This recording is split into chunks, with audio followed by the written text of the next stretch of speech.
ఏకాదశి తర్వాత గురు పూర్ణిమ తర్వాత అలా శ్రావణ మాసంలో వరలక్ష్మి వ్రతాలు, రాఖీ పూర్ణిమ, వినాయక చవితి, దేవీ మహాలయ అమావాస్య, అట్లాగే దేవీ నవరాత్రులు. ఆ విధంగా మనకు ప్రతి నెల ఒక్కొక్క పండుగలు జరుగుతూనే ఉంటాయి ఈ రోజు నుంచి మొదలుకోండి. కావున ఈరోజు ఆది కాబట్టి, ఆది అంటే మొదలు కాబట్టి అన్నీ కూడా మీ సమస్యలు ఏవైతే ఉంటాయో అవన్నీ కూడా మనసులో అనుకుంటూ స్వామివారి హవనం చేసుకోండి. ఈరోజు దేవుడికి సమీపంగా అంటే ఉపవాసము అని అంటాము.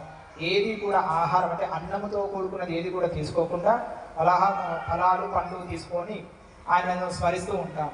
అందుకు గాను ఈరోజు మితంగా మాట్లాడుతూ, ఎక్కువగా మాట్లాడినా ఉన్న ఎనర్జీ కూడా వెళ్ళిపోతుంది. కాబట్టి ఏది కూడా మాట్లాడకుండా అందరూ కూడా ఓం నమో నారాయణాయ అని మనసులో అనుకుంటూ స్వామివారికి ఇక్కడ హవనం జరుగుతుంది. అంటే ఆ యొక్క అగ్నిరూపకంగా విష్ణువు వచ్చి తీసుకుంటున్నాడు.